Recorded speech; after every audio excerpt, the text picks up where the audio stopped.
ఏలూరు జిల్లా నూజివీడు మండలం గొల్లపల్లి. ఇది సాధారణ గ్రామం కాదు. త్రేతాయుగంలో శ్రీరాముడు సీతా లక్ష్మణులతో కలిసి వనవాసం చేసిన పవిత్ర భూమిగా భక్తులు విశ్వసించే ఆధ్యాత్మిక క్షేత్రం. ఇక్కడ కొలువుదీరిన సీతా లక్ష్మణ సమేత శ్రీ రఘునాథ స్వామి ఆలయం ఎన్నో దశాబ్దాల చరిత్రను తనలో దాచుకుంది. సీతమ్మ దాహం తీర్చేందుకు శ్రీరాముడు బాణం సంధించి పాతాళ గంగను వెలికి తీశాడని స్థానిక పురాణం చెప్తుంది. ఆలయం ఎదుట ఉన్న బావిలో ఇప్పటికీ ఆ బాణం గుర్తులు కనిపిస్తాయని భక్తులు నమ్ముతారు. అలాగే సీతమ్మ నారచీరలు ఆరవేసినట్లు చెప్పబడే దొరబండ, రాముడి పాదముద్రలు వంటి ఎన్నో పురాణ చిహ్నాలు ఈ క్షేత్రంలో మరింత ఆకర్షణగా నిలుస్తున్నాయి. కాకతీయుల కాలంలో నిర్మించబడిన ఈ ఆలయానికి రాజులు వేల ఎకరాల భూములను దానంగా ఇచ్చారు. కానీ నేడు అదే దేవాదాయ భూములు అక్రమాలకు అడ్డాగా మారాయని ఆరోపణలు వినిపిస్తున్నాయి. భక్తి, చరిత్ర, రాజకీయాలు కలబోసిన ఈ వ్యవహారం ఇప్పుడు రాష్ట్ర వ్యాప్తంగా చర్చనీయాంశమవుతుంది.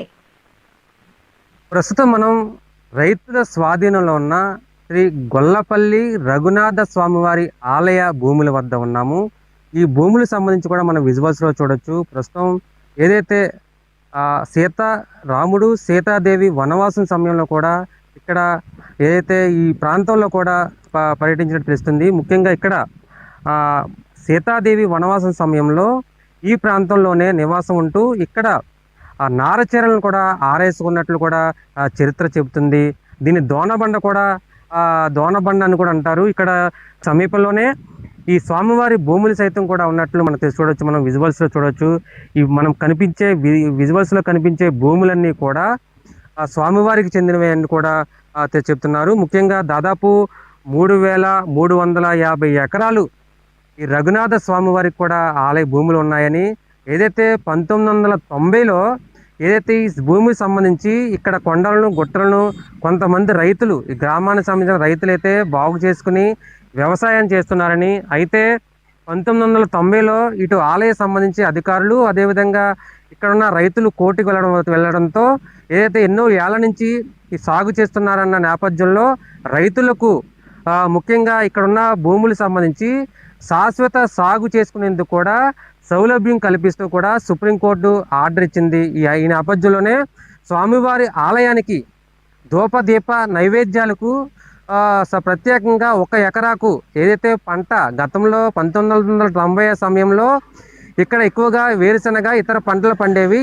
ఈ నేపథ్యంలోనే ప్రతి సంవత్సరం కూడా వేరుశనగ బస్తా స్వామివారికి అందజేయాలని, ఎన్ని ఎకరాలు ఉంటే అన్ని బస్తాలు స్వామివారికి అందజేయాలని కూడా సుప్రీంకోర్టు ఆర్డర్ ఇచ్చింది.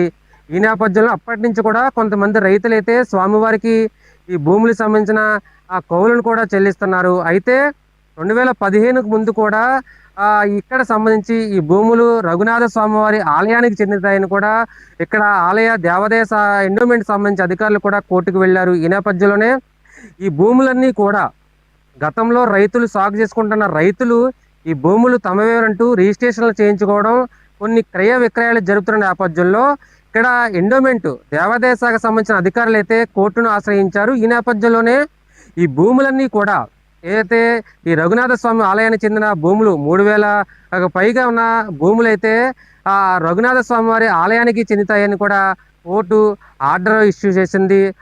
ఈ నేపథ్యంలోనే ఒక పట్టాదారు పాస్ పుస్తకం కూడా, ఈ భూములన్నింటికి సంబంధించిన పట్టాదారు పాస్ పుస్తకాలు కూడా స్వామివారికి చెందినవని కూడా విడుదల చేసిన పరిస్థితి ఉంది. ముఖ్యంగా ఈ పట్టాదారు పాస్ పుస్తకాలు కూడా స్వామివారికి చెందినట్లు కూడా గుర్తించారు, అధికారులు గుర్తించారు.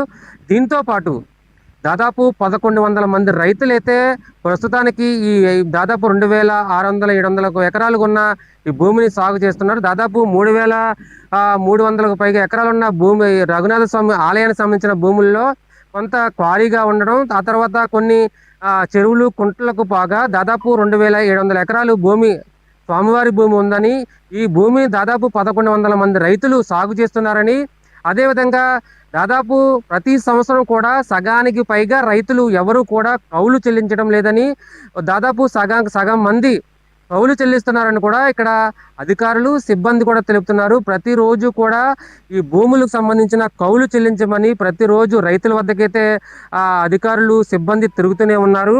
ఏదైతే కొంతమంది భూములైతే రఘునాథ స్వామివారి ఆలయానికి చెందిన భూములు ఎక్కడా కూడా సాగు మాత్రమే చేయాలి, క్రయ విక్రయాలు జరపకూడదని కూడా సుప్రీంకోర్టు ఆర్డర్ ఉన్న కోర్టు తీర్పు ఉన్నప్పటికీ కూడా కొంతమంది వ్యక్తులు ఎవరైతే భూస్వాముల ఆధీనంలో ఉన్న భూముల్ని కొంతమంది వ్యక్తులు క్రయ విక్రయాలు జరుపుతున్నారని కూడా పెద్ద ఎత్తున ఆరోపణలు వినిపిస్తున్నాయి.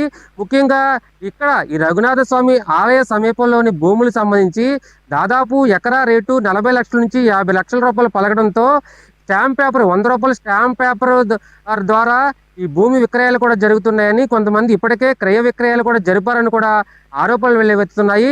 ఇప్పటికే అధికారులు కూడా దీనిపై చర్యలు చేపట్టాలని కూడా పలువురు PGRS లో కూడా ఫిర్యాదు చేసిన పరిస్థితి ఉంది. ముఖ్యంగా అధికారులు స్పందించి ముఖ్యంగా ఈ రఘునాథ స్వామి ఆలయ భూములు ఎన్ని ఎకరాలు ఉన్నాయి, ఎన్ని ఎకరాలు కబ్జాకు గురయ్యాయి, ప్రస్తుతం ఎంతమంది శాశ్వత హక్కుదారులు ఉన్నారు, ఎంత మేర స్వామివారికి కౌలు చెల్లిస్తున్నారు, మిగతా వారు ఎందుకని చెల్లించడం లేదనే దానిపై కూడా సమగ్ర దర్యాప్తు జరిపి ఏదైతే భూములు స్వాధీనం ఉన్న రైతులపై చర్యలు చేపట్టి ఈ భూములకు సంబంధించిన కౌలు చెల్లించే విధంగా చర్యలు చేపట్టాలని కూడా ఈ హిందూ సంఘాల నేతలైతే డిమాండ్ చేస్తున్న పరిస్థితి ఉంది. కెమెరా సనాకేతో రాంబాబు, CVR న్యూస్, గొల్లపల్లి రఘునాథ స్వామివారి భూముల వద్ద నుంచి. ప్రస్తుతం మనం రైతుల స్వాధీనంలో ఉన్న శ్రీ గొల్లపల్లి రఘునాథ స్వామివారి ఆలయ భూముల వద్ద ఉన్నాము. ఈ భూములకు సంబంధించి కూడా మనం విజువల్స్లో చూడొచ్చు. ప్రస్తుతం